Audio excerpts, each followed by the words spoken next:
I'd seen a few prototypes of the Leupold Delta Point Micro before I actually got my hands on this review copy, and frankly, I wasn't really in a rush to get one to review. Messing around with the Micro invited doubt. The window's really small, as you can see here, so it's kind of hard to pick up when you're messing around with it.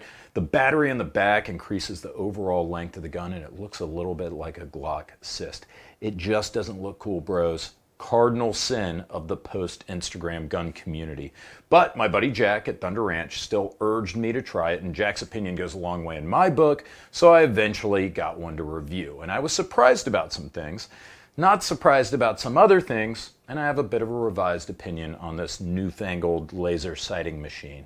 Now, what is the Delta Point Micro? It's a pistol reflex optic using an LED emitter. So let's go ahead and address the open fly that is the setup of the Micro. Because its battery compartment is situated here to the rear of the slide, it can be extremely low profile because the lens doesn't have to sit on top of a battery. That means that the Micro is the same height as most factory rear sights. At this point, it's only made for standard Glock and Smith & Wesson M&P pistols, and that's because it mounts directly here into the rear sight, dovetail on the slide, rather than plate system, optic cut, whatever. Before we get into my opinion, let's start with the big hard facts, the specs. The housing's made from 6061 aluminum. It weighs 1.1 ounces, which is comparable to most Micro red dots, if not on the lighter side. Your standard RMR is 1.2 ounces. It's 2.25 inches long, 1.25 inches tall, but most of that is behind the gun slide. It uses a 3 MOA dot. Battery life is all over the map with the 8 brightness settings that this optic uses. At its lowest setting, it can last over 11 years on one 1632 battery. On its highest setting, only 3 weeks. Leupold says the medium setting, although I don't know if that means exactly setting 4, will last nearly 3.5 years. Leupold claims the Micro is waterproof, fog-proof, shock-proof, and oh buddy, we're going to get to that in just a second, so stick with me through the boring shit here. Let's talk about the cons first. Why did I initially hate the Micro? First, the objective lens size. It's a 9mm, a mere 9mm size objective lens. Compare that to a favorite optic of mine, the Trijicon SRO, which has a whopping 25mm lens. So what does that mean? A larger lens gives the emitted dot more space to reflect at an angle where it will be caught by your eye before you can properly orient it on target. And the sooner you can pick up the dot, the sooner you can align your sights. That tends to be difficult with the smaller optics, and extremely tiny lenses can make it difficult to track your dot. It also has no auto-adjustable brightness settings. Jack Daniels says bump it up to max and let it ride, but at that point, you're going to have to change the batteries every 3 weeks. And again, not really a big fan of the way this thing looks. Yeah, it's got an extremely low profile from the top, and that's cool, but you can't beat the bank, and you've got to move this battery compartment somewhere, at least until vertically aligned carbon nanotube electrode technology takes off. And unfortunately, you're going longer in the wronger direction. Although machines like my buddy Taryn Butler will tell you that they can tell the difference between, say, pulling a longer Glock 34 and a shorter Glock 19 from a holster in terms of draw time. For us mere men, a little bit of extra length on the barrel side here doesn't make much of a difference for our draw. But on the other hand, elongation of the butt may have noticeable consequences in clearing the gun from concealment, and I can tell you for sure that this makes appendix carry a little bit more uncomfortable, especially if you're seated. Not that appendix carry is all that comfortable to begin with, you know, with a muzzle pointed literally at your balls. Finally, I was unsure of how durable the Micro would be. It's made out of 6061 aluminum, which is weaker than 7075 aluminum. Trijicon uses 7075 aluminum. Even Holosun uses 7075, and it's less expensive than the Micro. I mean, I kind of actually hated the Delta Point Micro at first. I mean, I was genuinely f***ing disgusted. And I think now that I've questioned the honor and the durability of this optic, this is a great place to start talking about the pros. What makes this actually a pretty decent pistol optic? One, durability. Leupold goes on and on and on and on in their marketing materials about how the Delta Point Micro is tough as shit. And if you guys know TFBTV, we're going to put marketing fluff to the test. Leupold claims that when they were testing the Micro, they inserted it in what they call a Punisher machine. It mimics the impact of thousands and thousands of rounds of recoil, and they use that to test the durability. I actually, believe it or not, I've got a clip of the Punisher from Leupold's factory. Here, you can check that out here.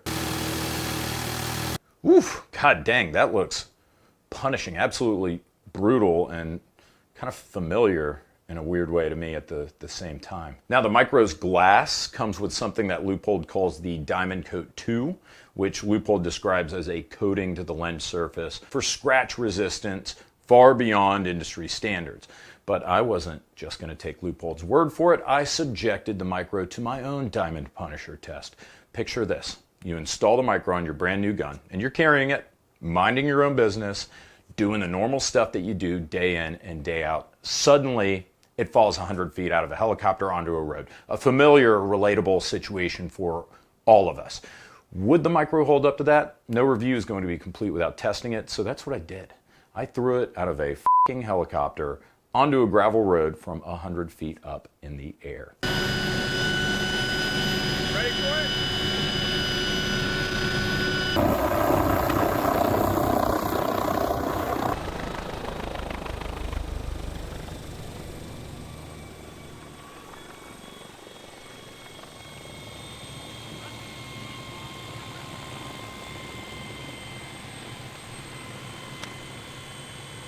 All right, how'd we do? I'm not too optimistic. I mean, that was really, really high up. The second I threw it over, I was like, it's not gonna make it. But, I mean, the Glock's in one piece. That's a good sign. Doubt the optic's still working. Oh, I'll be damned, it is. Let me see if the Glock and the optic are still working and if the optic's still on 0. Dude, this thing took a beating. It's definitely gonna have some scars. All right, so far so good. These targets are at, Ryan says 75, I say 100.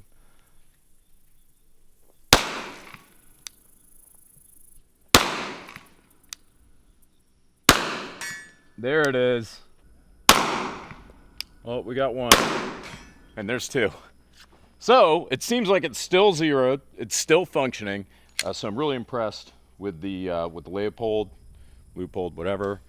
And as usual, impressed with the Glock. I mean, really, these things are great, aren't they? We pick the gun up from the road, we walk it immediately out to 100-yard range, and not only did the Micro and the Glock 19X that it was mounted on, not only did they both still work, but the optic was even still zeroed, and I made a couple of hits on a 12-inch target at 100 yards with it. So even with 60-61 aluminum versus 70-75, this optic can take some abuse. I think the smallness of it maybe makes it more impact resistant than, say, like the larger optics, but I don't know shit about that. It just sounds right to me, you know what I mean? Is this optic waterproof? According to Leupold, yeah, the site's IPX7 rated, which means you can submerge it for up to 30 minutes, up to a meter underwater, and it'll still function, allegedly. Picture this. You're at the local pub. You're carrying your gun with your Delta Point Micro on it. You get blackout drunk, right? You get in your weekly bar fight, and your gun, there it goes. It hops out of its holster into a pitcher of beer. I know. Happens to all of us all the time, even the men of the cloth out there from time to time. So test it in this scenario. I did. 30 minutes submerged in one of man's most vile creations, Budweiser Heavy.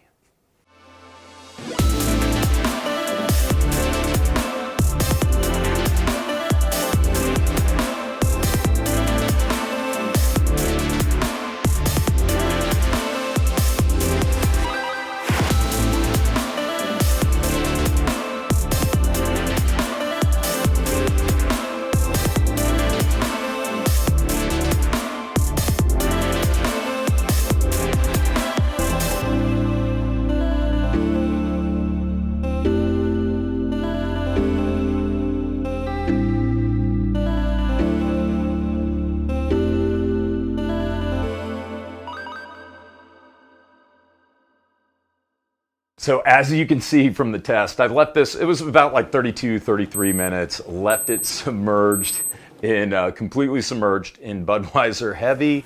I pulled it out of the pitcher, worked just fine. It's still working just fine. So I would say maybe this IPX7 rating is probably true. And this leads to the second reason why the Leupold's worth a look. Unlike most pistol red dots, it's fully enclosed, meaning that water, mud, Budweiser can't get between your emitter and the objective lens in the front here. This is similar to like the Aimpoint Acro or Holosun's 509T.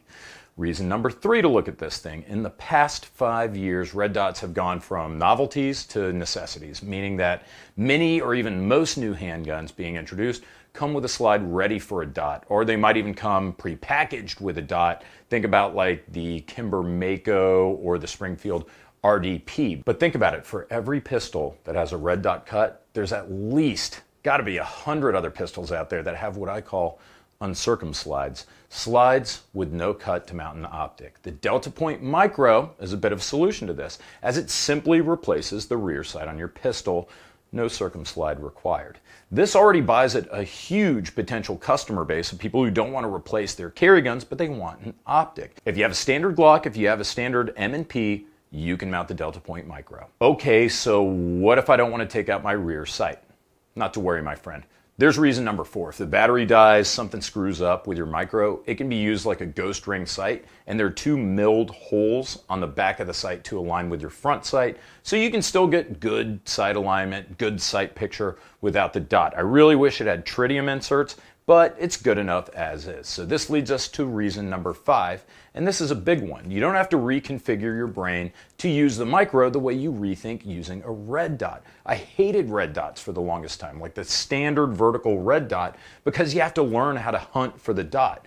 I don't want to have to relearn my presentation, and the good news is if you don't want to either, you can get away with it with the Delta Point Micro. Now, it's too late for me because I've already been practicing with RMRs, RMRCC, Holosuns, etc. But because this optic is where the rear sight usually is, all you do is just come up and present as if you normally would, and boom, your dot's right there. So even though it's got just this tiny little 9mm lens, it's pretty easy to pick up pretty quickly. My buddy Jack, of course, he's one of the trainers at Thunder Ranch. He says that this is the go-to for him with older shooters who avoid red dots for that exact reason. Old dogs don't want to learn new tricks, but you can park this on top of their Glock and they'll actually pick it up and run with it. Reason number 6, you don't need to buy new holsters. If you get an RMR or Holosun, there's a good chance that you need to get a holster that can accommodate it depending on what kind of holster you're using. Not so with the Delta Point Micro. This will work with your legacy holsters for your Glocks or your M&Ps, so you save money on holsters and you save money on an optic. I guess reason number 7 would be at a $399 MSRP. This is one of the more affordable optics on the market, so you don't need to buy an optics cut slide, you don't need to buy new holsters, and you don't have to break the bank on the optic itself, and the Delta Point Micro is still made in the USA. And reason number 8, it comes with a lifetime warranty. So those are all actually pretty good reasons to look at the Delta Point Micro, but none of that matters if the thing doesn't shoot worth a damn. However, myself, Ryan, Hop, the rest of the TFB gang, we were all pretty impressed with it at the range.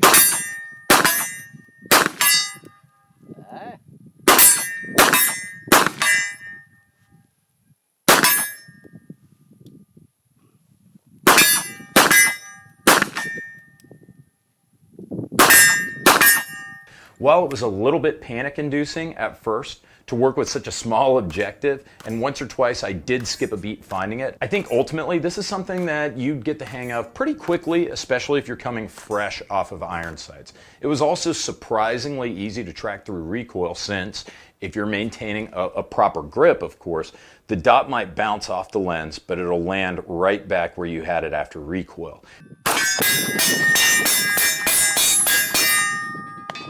Hits from 75 yards away with a stock Glock trigger on this pistol, the 19X, were more than doable.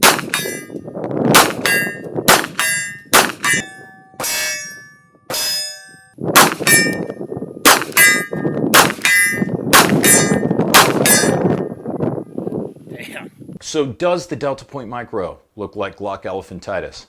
Yes, it does. Are there shortcomings, like no auto brightness settings? Is it more uncomfortable than usual for appendix carry and possibly a slower draw too? Sure.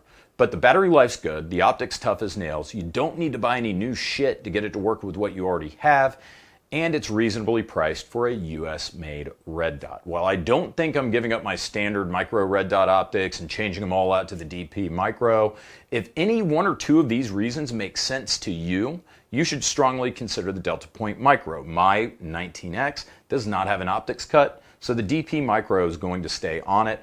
I actually ended up being pretty impressed with the DP Micro, notwithstanding my initial negative impressions about it. I'm glad I gave it a chance. I'm glad Leupold was willing to send me a copy that I could evaluate, and I'm glad I got to share this with you and that you guys are watching. I really appreciate you guys. We also appreciate our sponsors, Ventura Munitions, the best ammo store on the face of the literal earth, Top Gun Supply, your online shooting sports superstore, and Blue Alpha Belts. Guys, we don't take money in exchange for positive reviews, so please do us a favor. Support us on Patreon and Subscribestar. That money doesn't go into my pocket. It goes to support the whole blog, the whole channel, everybody and everything that is TFB. So do us a favor. If you got a couple bucks you could throw at us a month, we would appreciate it. But most of all, thank you as usual for watching. Take care.